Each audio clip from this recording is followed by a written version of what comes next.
mən deməli elə bir zamanda dünya göz açmışam. Elə bir zamanda gəncliyim keçib ki, mən Azərbaycanın deyərdim ki, bir çox şəxsiyyətlərini görmüşəm.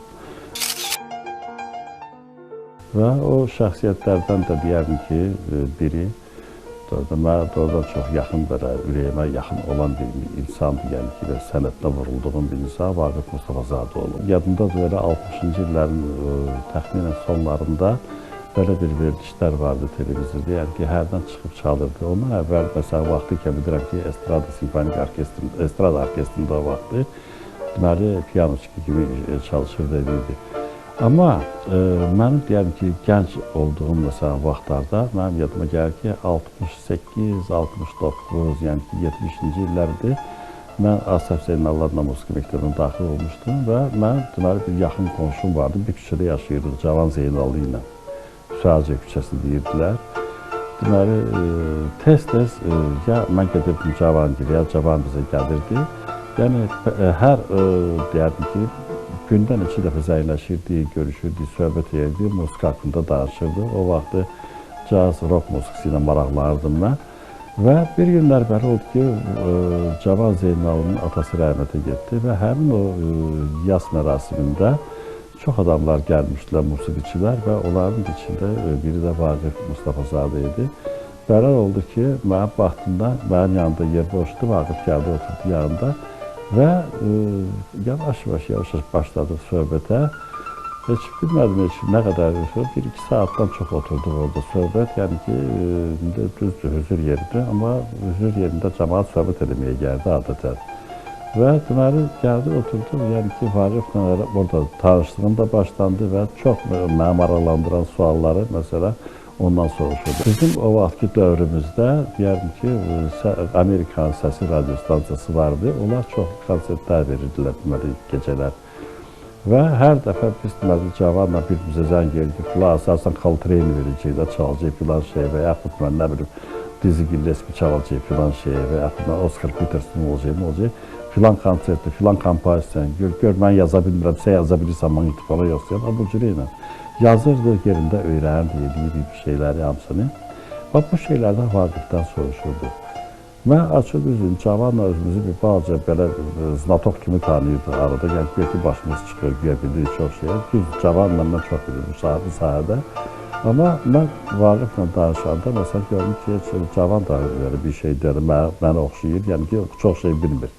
Vaqif bilən qədər. Çünki Vaqif istədərdi, mən əvvəl eşitmişdim Vaqif Mustafazadə. Məsələn, gördüm, məsələn, bir musiqiçi kimi onu çağırırdılar, məsələn, festivallara. Mənim indiyəcə yadımdadır, məsələn, 68-ci ildə Bakıda Qızıl Payız festivalı keçirilirdi. Həmin o festivalda müsiblər heyətində oturmuşdu. Bir çox adamlar oturmuşdular orada. Tanınmış adamlar da oturmuşdular. Həm klassiklər vardı, həm estradniklər vardı. Həm müxtəlif şair, yazıcı, bu cürə vardı. Onların içində deyərdim ki, Vaqif Mustafazadə da vardı orada. Həm caz ifadəçisi idi, həm də ki, musiqini çox yaxşı biləndi. Mən çox əfsusla deyirəm ki, bizdə Azərbaycanda Vaqifin musiqilərini qoyurlar, şəkillə zadla qoyurlar, məsələn, YouTube-da, orada, burada, məsələn, bunları səsləndirirlər, eşidirik də. Hətta görsən ki, hərdən pazelkalar da olur, Vaqif çalmır, hiç olmur Vaqifin, amma kimsə onu yamsılayırsa, onu götürüb qoyurlar Vaqifin adı ilə, məsələn, gedirlər şeydə, düzgün deyil. Vaqifin özünün çoxlu identiyasıları vardı vaxtı ikən.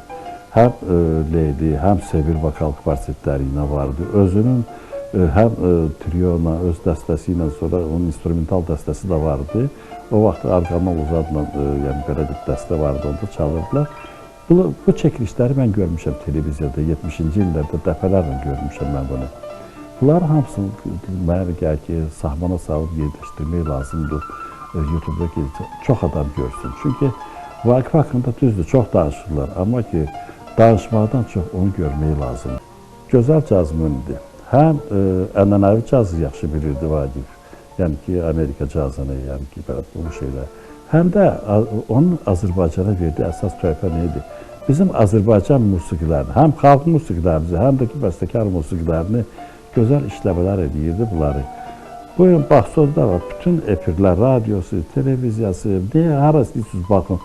Bir deyirsən, fanavoy bir muzika lazım olan kimi Vaqifin həmin o, ya görsən ki, Müsəl Əmiz Mirişinin bir mahnısını orada qəşən çal verir, görsən bir başqasının, məsələn, musiqisini Bunların hamısı görürsən ki, Vaqifin təsdiqatı var. Bu, Azərbaycan üçün misilsiz bir, deyək ki, bir hədiyyədir. O vaxtlar ASTV-də belə bir şey gəzirdi ki, bunun bığları da sataşırdılar ki, belə uzun bığlar saxlayırdı, Bakın baxları uzun deyə.